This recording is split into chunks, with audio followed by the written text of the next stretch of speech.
Jadi teman-teman jangan lupa ya, yang udah join hari ini bisa follow kita teman-teman ya, supaya teman-teman nanti tidak ketinggalan gitu ya, ketinggalan daripada live-live kita, daripada postingan-postingan kita, di mana sometimes kita memberikan sebuah analisis gratis teman-teman. Nah, analisis gratis juga teman-teman kalau mau dapat yang lebih cepat ya, which is kan kalau kita live ini 1 minggu sekali ya teman-teman ya, kita cuma bisa live 1 minggu sekali. Cuma kalau teman-teman mau dapat analisa yang lebih cepat, teman-teman bisa join komunitas kita lewat link yang ada di bio, karena dari situ kita bisa kasih komunikasi lah bareng teman-teman gitu ya, baik satu arah baik maupun dua arah teman-teman.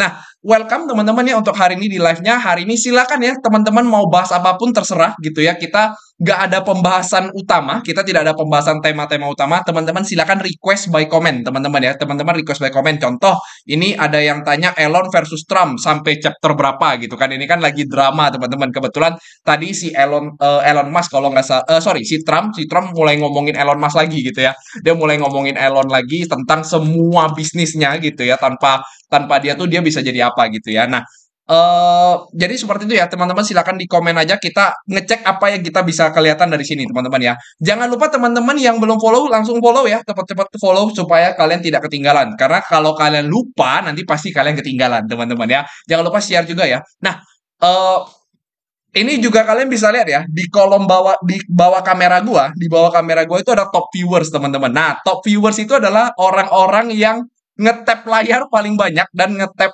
kasih gift paling banyak teman-teman. Nah, jadi kalian silakan seru-seruan lah ya, seru-seruan battle-battle top viewers kalian kira-kira akan jadi seperti siapa yang akan jadi top viewers hari ini teman-teman ya. Nanti kita lihat kira-kira rewardnya seperti apa. Nah, eh ini kita akan berjalan 1 jam ke depan ya. Sekarang kita akan mungkin ngomongin BTC dulu, teman-teman ya. Jadi hari ini kita ngomongin market crypto, kita sekarang ngomongin untuk Bitcoin terlebih dahulu. Ya, Bitcoin, teman-teman. Nah, jadi kita bisa melihat ya, teman-teman ya. Beberapa waktu lalu kita sempat memberikan satu analisis, teman-teman, di mana analisisnya di sana gue sempat memberitahukan ke teman-teman bahwa currently kondisi Bitcoin itu lagi berada di area resisten, teman-teman. Kita bisa lihat ya, misalnya kalau kita lihat di daily, ya kita bisa lihat ada satu trend line yang cukup terjaga dengan cukup baik ya daripada si Bitcoin ini, membuat muncul daripada swing high teman-teman ya. Jadi baru per kemarin banget market itu mengalami swing high, atau kalau kita ngomong itu kayak ada kepala cangkul teman-teman ya, seolah-olah tuh kelihatan banget ada arah yang mau ke bawah ya, arah yang mau ke bawah. Nah, hal ini teman-teman, hal ini sebenarnya cukup wajar ya teman-teman ya, cukup wajar karena satu dan lain hal kita pernah ngomong bahwa setelah dia berhasil mantul teman-teman ya, dia berhasil mantul dari 98.000, which is 98.000 itu pernah kita analisis juga teman-teman ya, kita pernah analisis di post yang sebelumnya, teman-teman bisa cek ya di TikTok, kita udah kasih analisis bahwa Bitcoin tuh bisa ke 98 sebelum dia akhirnya bisa perform. Nah, dia kena 98, dia up-nya sangat kencang teman-teman ya, up-nya sangat kencang, bisa kita ngomong ini berapa hari ya, 1, 2, 3, 4, 5, 6, 7 ya, jadi 1 minggu penuh setelah kita nyentuh 98 kita naik ke atas teman-teman, which is kenaikan ini teman-teman, ini yang kita cukup amazed di mana kenaikan ini kurang lebih hampir 10% ya, kalau dari lowest-nya sampai ke highest-nya itu hampir 10%, dan kebetulan kenaikan ini terjadi di saat ya perang antara Iran versus Israel. Ini yang cukup menarik teman-teman ya. Jadi kalau kita lihat beberapa waktu terakhir, Bitcoin ini terlihat seperti safe haven teman-teman ya, terlihat seperti safe haven. Yang mana juga kalau kita lihat kemarin, emas sendiri dari, atau kita ngomongin XAU USD teman-teman, XAU USD itu not even higher high teman-teman ya, dia not even higher high, dia masih dalam kondisi konsolidasi teman-teman ya, kondisi konsolidasi, bahkan lebih menang Bitcoin daripada XAU ini adalah emas teman-teman ya. Cuma kita bisa ngomong nanti kurang lebih seperti apa. Nah, sekarang kita ngomongin tentang Bitcoin, kira-kira arahnya akan kemana dalam waktu 1 sampai 2 hari ke depan. Kita ngomong 1 sampai 2 hari ya. Nih sudah ada 3 orang yang kasih kita gift ya teman-teman ya. Ini ayo silakan kalian kalian rame-rame battle lah kalian ya. Siapa yang jadi top viewers silakan teman-teman ya. Nanti yang jadi top viewers kita akan inget namanya siapa gitu ya. Nanti di next live kita akan bawa apa? Kita akan mention dia, kan kita kasih reward teman-teman ya. Kalau ada yang jadi top viewers kita kasih reward deh. Kalau ternyata yang jadi top viewers nomor satunya siput gemoy teman-teman, berarti dia langsung dapat makan teman-teman ya, dia langsung dapat makan karena dia dekat banget sama gua teman-teman ya, sebelahnya gua bahkan. Oke, nah per sekarang teman-teman kalau kita lihat harusnya Bitcoin itu akan mengalami koreksi ya. Nah, koreksinya akan kemana?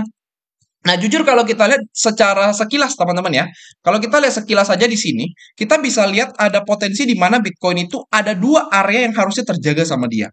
Ya, terjaga sama dia. Yang pertama adalah area demand yang berada di area 103 sampai kalau gua ngomong sih kurang lebih di 99.000. Ya, itu satu. Itu yang paling jauh, teman-teman. Which is kalau kita ngomong berarti artinya ada penurunan sekitar 4,5%.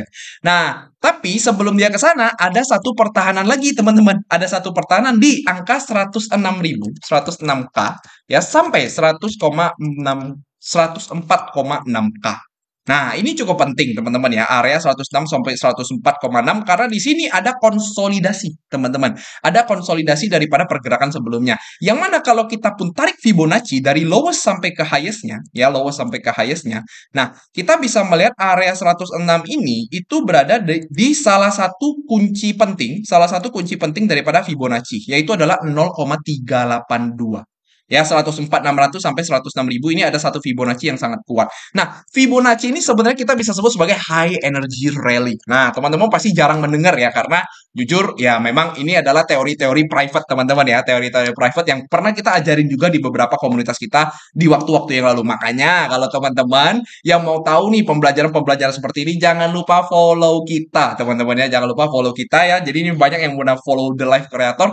Silakan teman-teman follow supaya teman-teman ngikut live dan teman-teman bisa mendapatkan manfaat. Nah, high energy rally, kata kuncinya teman-teman, adalah satu pergerakan di mana ketika dia kencang banget naik ke atas, dia retrace hanya sampai ke 0,382. Nah, setelah dia ke 0,382, nanti kita bisa ngecek lagi target selanjutnya itu bisa sampai langsung all time high jauh banget teman-teman. Ya, jadi kalau dia mantulnya di pas di 0,382 di sana yang bisa kita perhatikan. Nah, ini ada satu pertanyaan bagus ya dari Bro Ananda ya, Bro Ananda ada pertanyaan bagus, gue coba pin komennya. Jadi dia tanya ada potensi ke 96.000 nggak, Bang? Nah, potensi 96.000 artinya kan pasti ada yang nanya kurang lebih 96.000 itu di sini. Ya. Nah, maka kalau misalnya kalian mikir 96.000 itu bisa tercapai, artinya si Bitcoin akan mengalami lower low kembali. Ya, ini yang kita perlu hati-hati, teman-teman.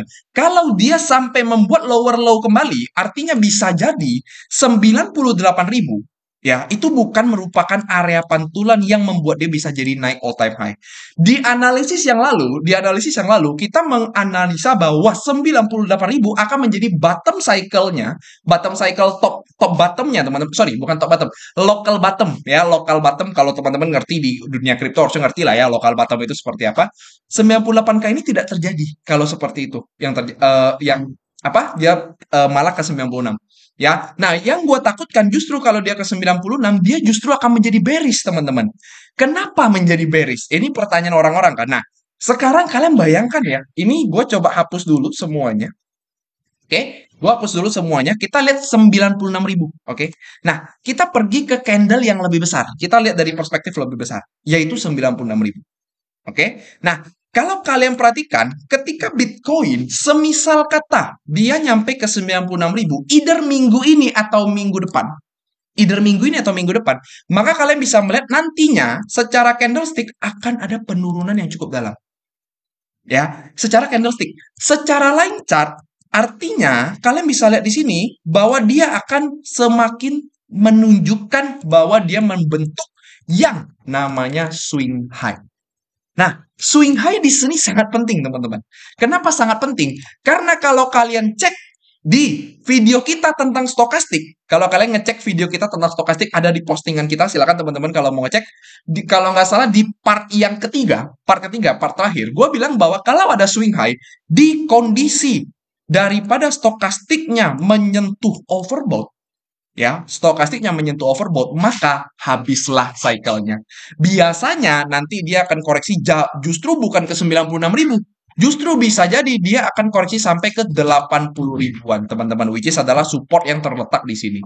Ini yang sangat kita takutkan di mana nanti akan terjadi yang namanya narasi daripada double top.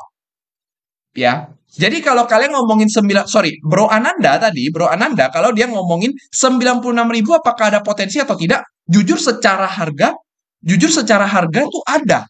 96.000 potensi ke sana masih ada gitu.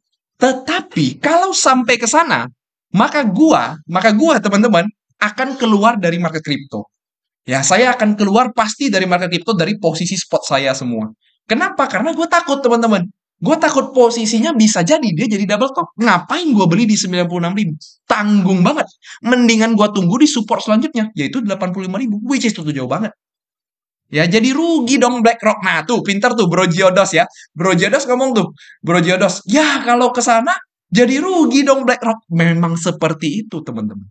Jadi sebenarnya by logic 96.000 ini seharusnya tidak tercapai. Dan gue bisa menyampaikan ke teman-teman lagi, tidak tercapainya itu bisa, kenapa bisa tidak tercapai? Karena satu alasan yang lain adalah, nah, kalau kalian turun ke time frame 4 hour chart, ya, kalian turun ke time frame 4 hour chart.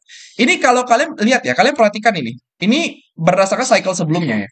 Jadi penurunan, konsolidasi, naik, ya, naik. Jadi ini lower high, lower low, lower high, lower low. Ya, ini kalian bisa lihat di line chartnya juga bisa kelihatan dengan cukup jelas. Lower low, lower high, lower low, lower high, lower low. Oke, nah begitu marketnya kena 98.000,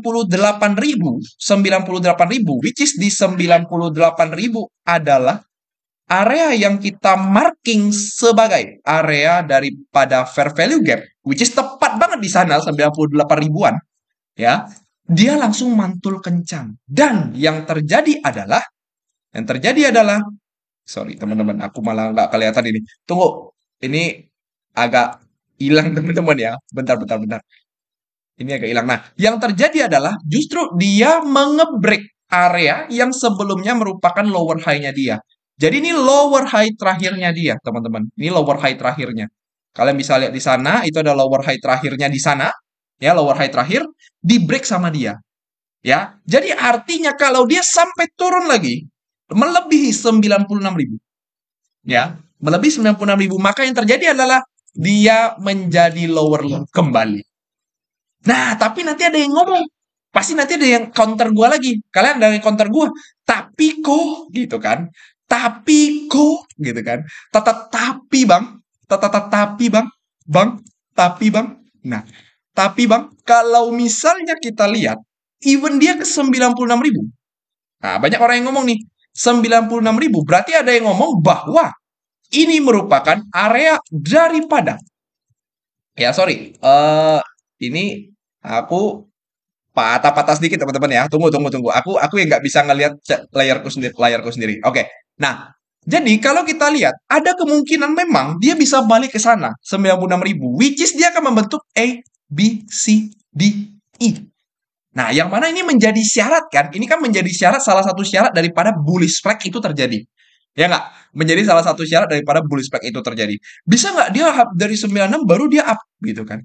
Nah, masalahnya teman-teman, kalau dia nyampe ke 96.000, maka kalau kalian buka EMA, ya, ini adalah triple EMA yang berdasarkan teori gua ya, adalah EMA 21 ya, kalian bisa lihat di sini ada di bagian atas, kiri kalian bisa lihat EMA 21, EMA 34, EMA 90, which is EMA 90 adalah garis yang berwarna hijau. Maka garis berwarna hijau akan menunjukkan dia jadi downtrend. Dia jebol daripada trennya. Ya, jebol daripada keseluruhan bullish trennya. Nah, apa yang akan terjadi? Nah, mungkin pertanyaan adalah, apa yang akan terjadi ketika Bitcoin kehilangan daily EMA 90 yang berwarna hijau? Kalian bisa lihat ya di sini. Satu, ketika Bitcoin terkena jebol daripada EMA 90 untuk pertama kalinya di 24 Februari 2025. Ya, apa yang terjadi? Maka junamlah jauh Bitcoin 20%. Oke, cuma sekali kok. Itu mungkin lu cocok mologi doang. Ya udah, kalau gitu kita tunjukkan lagi, teman-teman, gitu kan. Kalian kan tidak percaya mungkin kan? Kalian tidak percaya. Bentar. Nah, kita tunjukkan lagi ya, teman-teman ya. Jadi bear trend gitu kan. Jadi bear trend, betul. Nah, kita tunjukkan lagi. Tunggu. Aduh, ini beneran lah aku kehilangan chartku ini. Chartnya nge-lag sedikit kalau di tempat aku ya. Nah, kalian lihat sendiri nih ya. Ketika dia break lagi, teman-teman. Dia break lagi EMA 90. Nah, walaupun dia banting, dia naik lagi. Tapi kalian bisa lihat konsolidasinya berapa lama ini. Ini konsolidasi berapa lama? Ini waktu itu di 2024 bulan Maret. Sampai bulan Agustus 2024. Gue masih ingat. ya. Karena gue memperhatikan chartnya. Ya, bahkan kalau kalian lihat lagi, selama masa bull trend, Bitcoin itu tidak pernah kehilangan EMA 90. Tetapi sampai suatu saat dia kehilangan EMA 90, kalian bisa melihat tiba-tiba secara otomatis, entah itu ada bot trader, entah itu ada ETF traders, entah itu ada big money, tiba-tiba kalian bisa lihat Bitcoin dalam satu hari turun sampai 12% lagi. Maka itu yang tadi gue bilang, teman-teman. Maka itu yang tadi gue bilang, kalau sampai ya Bitcoin nyentuh 96, saya keluar dari market crypto. Maksudnya saya keluar dari market crypto itu adalah gue sell all my position di posisi spot. Gue tidak mau posisi ada di sini. Kenapa? Gue udah ngomong juga teman-teman bahwa kalian bisa cek ya. Kalian kalau bingung, gue pernah ngomong di link yang ada di bio, teman-teman bisa cek ya. Ada satu video di link di bio.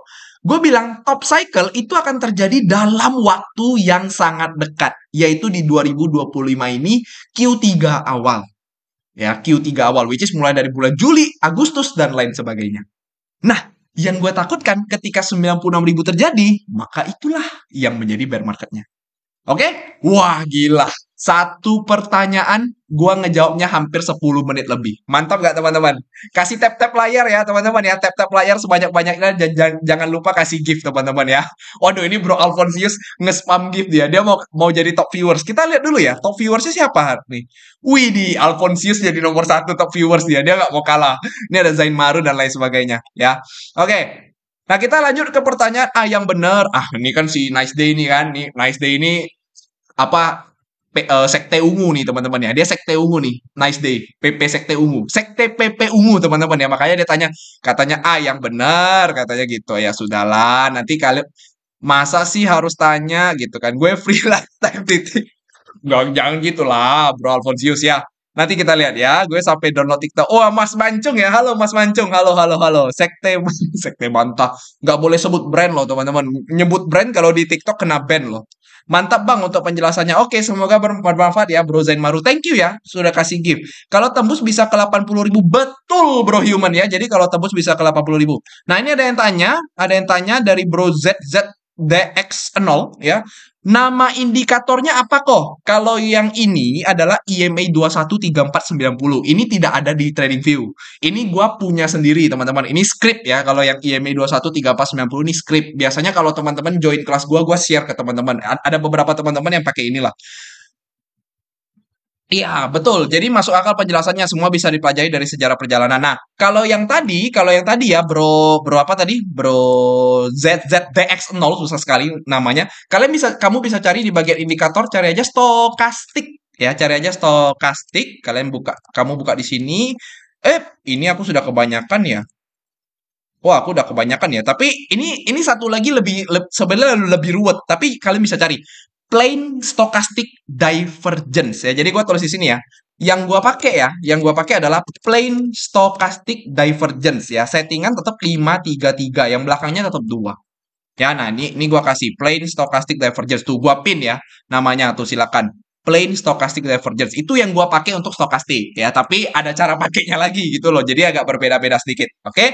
Nah, jadi untuk yang tadi tanya 96, sorry to say gue bisa ngomong ini agak mimpi untuk terjadi. Kalau kalian maunya bullish market ya. Kalau kalian maunya bullish market. Ini kan kita lagi berusaha untuk mendahului whales gitu kan. Kita lagi berusaha untuk mendahului whales. Kira-kira whales ini akan pasang posisi di mana? In my point of view, teman-teman, kalau dari kondisi ini, teman-teman, maksimum banget, teman-teman ya, maksimum banget. In my point of view, dia harusnya akan terjadi di area sini. Jadi dari 104.600 sampai 103.350. Jadi di Fibonacci 0,382 sampai 0,5. Ya, tidak jauh teman-teman ya dari harga sekarang, kurang lebih 2,5% lagi lah. Cuman harusnya sih ini masih konsolidasi yang lumayan panjang. Nggak tahu siapa yang lagi mau dibikin sama BTC juga, gue juga bingung ya. Entah dia mau bikin trendline, entah dia mau bikin apa, terserah gitu ya. Suamiku, waduh, ini aku masa ngomongnya suamiku nanya. Suamiku nanya kawan-kawannya, saya kan cowok ya. Gimana nanti kalau sudah nyentuh 96.000 terus ada pemotongan suku bunga? Nah, ayo loh, saya coba tanya, pemotongan suku bunga memangnya sudah pasti bullish? Aduh, coba kalian cari deh. Kalian mungkin tuh, aku tahu teman-teman ya, banyak banget influencer di luar sana ngomong kalau potong suku bunga, likuiditas masuk ke market, likuiditas jadi rame, jadi the number one, jadi bener-bener naik. Out season terjadi setelah pemotongan suku bunga. Kalian tidak melihat kondisinya. Ya, mereka tidak melihat kondisinya, teman-teman. Kalau kalian mau cari tahu, silakan kalian cari sendiri di Google. Ya, kalian bisa cari di Google. Kalian cari di Google, cek. Ketika suku bunga turun, harga tuh langsung naik, turun dulu. Ketika suku bunga lagi naik-naik tinggi-tingginya, tiba-tiba jeblos, harga tuh langsung naik atau langsung turun. Nah, coba kalian cari tahu itu. Coba kalian cari tahu. Ya, kurang lebih seperti itu. Oke, jadi untuk jawaban itu aku belum bisa ngejelasin karena terlalu panjang. Mang ya, ini Sindan ya. Turun dulu, iya. Nanti Pildun well pada out buat taruhan bola. Waduh, lampu padam ya, lampu lampu padam ini memang padam sekali ya, apinya ini padam ya. Udah guys, bear market untuk altcoin guys. Iya, bear market ya. Jadi bear season ya. Altcoin semuanya 99,99,99% itu scam katanya ya. Kayaknya bakal ke 99, 98, bener nggak kok? Aku nggak, kalau aku posisi aku di sini 104 ya, aku di 104 kurang lebih. Jadi turun dulu dulu ya kok. Oke, all in jual istri. Waduh, ini siapa nih ngomong all in jual istri nih? Aku tahu nih habis nonton siapa nih. Pasti nonton yang suka pakai moon cycle itu kan. Gua juga pakai moon cycle masalahnya. Ya, jangan kayak gitu. Bebek asam manis. Kalau ETA gimana dong? Spill dikit lah. BTC mulu, bosen. Oke. Bro Zen Picture ya. Kalau ETH gimana dong? Spill dikit lah BTC mulu, bosen ya. Kalau gitu, kalau sebelum spill, tap layar dulu teman-teman ya. Kalian tap layar ini baru 7.899. Ini sudah jam 8.40. Kalau tidak nyampe 10.000 dalam waktu gue selesaikan ETH, gue selesaikan pembahasan ETH, kalian nggak tap layar sampai 10.000, kita tidak lanjut live-nya ya. Jadi butuh 2K tap layar buat kita ngelanjutin live-nya. Jadi kita akan jawab ETH sambilan kita nunggu apakah nyampe 10.000 atau tidak. Kalau tidak nyampe 10.000, tap-tap layarnya, kita akan sedikit menunda ya. Kita akan berhenti sampai di sini. Ini sudah 29 menit, oke? Jadi silakan tap-tap layarnya dulu teman-teman ya. Tap-tap layarnya dulu. Jangan lupa kirim gift juga kalau kalian suka. Ini ada Bro 4ND1 ya. Dia lagi bertarung sama Alfonsius. Oke, kita sekarang bahas tentang si Ethereum. Nah, ini tadi sebenarnya gue udah ngegambarkan Ethereum. Nah, Ethereum ini sebenarnya udah pernah kita bahas sih di komunitas kita ya. Di komunitas kita yang kalian bisa join secara free di sebelah. Ya, di sebelah itu gue susah banget ngomongnya karena harus kita jaga-jaga ya di platform lain gitu ya. Nah, gini. Nah, pertama-tama yang kalian bisa lihat ya, 2.500 sampai 2.520 itu menjadi satu resisten yang cukup kuat daripada si Ethereum. Nah, gue jelaskan dulu kenapa 2.500 dan 2.520. Kalau kalian lihat, ini tuh adalah sebenarnya kalau kalian lihat, ini overall pergerakannya tuh seperti ini. Kalau dari atas ya, sorry, dari atas 1, 2, 3. Nah, ini tuh adalah 4. Ya, jadi ini higher high, lower low, lower high, lower low, ini potensi menjadi lower high. Nah, that's why di area sini tuh dia bisa ketahan. Dan kalau kebetulan kalau kalian tarik Fibonacci, memang kalian ketemu 0,5 sampai 0,618 itu berada di area-area sini. Ya, berada di area sini. Nah, tepat di area sini, kebetulan kalau kalian buka di time frame 1 hour chart, kalian bisa melihat di sini ada satu pergerakan yang cukup bagus dari smart money.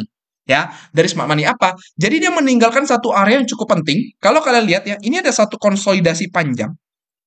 Ini ada satu konsolidasi lumayan panjang.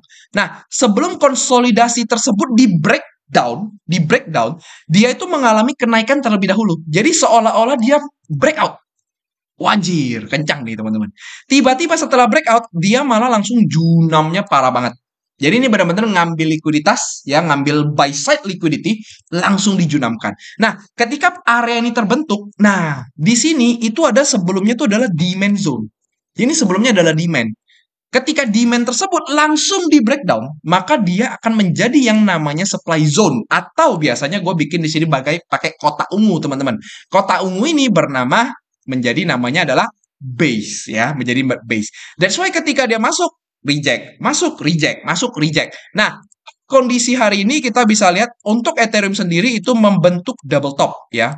Untuk Ethereum sendiri itu membentuk double top. Nah, ini cukup penting teman-teman. Ini cukup penting nih. Ini cukup penting karena kalau misalnya double top ini posisinya lagi di neckline nih. Ini posisinya lagi di pertengahan nih. Dia posisinya masih di demand yang ada di sini. Ya, ini demand daripada order block ya, demand daripada order block. Kalian bisa lihat, kalau ini sampai terbreakdown, berarti double top ini berarti akan menjadi valid. Ketika valid, maka kalian bisa tarik. Targetnya adalah dari top double topnya sampai ke neckline-nya. Kalian copy, kalian paste, kalian tarik ke bagian neckline-nya. Ketemulah areanya di sekitar 2360 sampai 2334. Kok bisa ketemu 2360 sampai 2334? Nah, kalau kalian geser ke kiri, set, nice. Cakep kali ya. Cakep kali. Kalau kalian geser ke kiri, set. Nah, di sini ya. Di sini kalian bisa lihat exactly di area sini, set ya. Kalian bisa lihat ada pergerakan rally, lalu ada satu candle kecil berwarna merah, lalu rally lagi. Ini yang kita sebut sebagai apa? Rally base rally demand zone.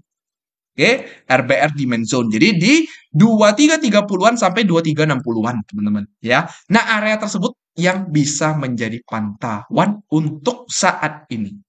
Ya, daripada si Ethereum. Dari sana baru mungkin kita bisa melihat daripada si Ethereum untuk bisa perform lagi kembali ke atas. Nah, pertanyaannya, sekarang kita balik lagi gitu kan. Kita balik lagi. Ini lama-lama gue udah kayak jadi si ini ya. Ada yang sudah kasih dakwah, lalu setelah dakwah dia ngomong pertanyaannya ya sekarang gue balik, katanya seperti itu kan. Nah, tadi kan kata gua adalah ini posisinya lower high, lower low, lower high, lower low, lower high harusnya teman-teman ya kak. Bisa jadi dong ini lower low dong. Bisa banget. Bisa sekali ya, bisa sekali. Tapi kebetulan gue bisa memberikan sebuah counternya. Nah, tadi kan itu adalah pergerakan lower time frame. Ya, itu pergerakan lower time frame, which is itu tadi kita lihatnya di 1 hour sampai 4 hour chart. Ketika kita pindah ke daily chart, ya, kita pindah ke daily chart. Nah, ini banyak sekali gambarnya, tapi mohon maaf kita coba pindah dulu ke chart yang kosong. Kita pergi ke chart yang kosong. Oke. Nah, kalau kita pergi ke daily chart, nah, kalian bisa lihat di sini apa yang terjadi pada si Ethereum. Yang terjadi pada Ethereum adalah change of character, ada fair value gap, retrace ke fair value gap, ya kan? Retrace ke fair value gap. Nah, kondisi saat ini lagi membuat AMD. Bisa jadi ya, teman-teman ya, bisa jadi. Jadi lagi mengetes-ngetes area sini. Jadi bisa jadi yang kita takutkan, bisalah dia mau lower low, oke lah. Tapi kalaupun dia tidak lower low, itu sangat make sense. Kenapa? Karena kalau kita lihat di daily chart, ini posisi juga masih lagi uptrend. Ya, posisi masih lagi uptrend. Walaupun nggak yang uptrend banget sih. Cuma kalau kita ngomong secara trend line, ya bisa kita lihat ya, ini sebenarnya masih cukup bagus gitu ya. Masih cukup bagus. Dimana kalau kalian tanya pribadi, ETH target gue di berapa gitu ya? ETH target gue di berapa? ETH target gue tuh kurang lebih ada di area 3000-an, teman-teman. Ya, ini target gue untuk top cycle-nya, ya kurang lebih top cycle-nya. Bisa nggak lebih dari 3000? Bisa, tapi ada satu teman-teman, ada satu syaratnya. Syaratnya adalah ada satu fundamental event yang gue sering bawakan di komunitas gue bilang, satu fundamental event ini akan membuat Ethereum bisa naik kencang. Kalian harus tunggu deadline-nya tidak tahu kapan karena diundur-undur terus sama SEC, ya SEC itu selalu menundur-undur. Nah, ini yang kita bahaya, ya itu yang kita bahaya. Dan kita bisa melihat kalau itu sampai disetujui, up kita. Up only teman-teman ya, di alt season is started. Oke, selesai sampai di sini untuk Ethereum. Gua mungkin anggap teman-teman sampai di sini paham ya. Oke, jadi kita lihat ya, tadi kita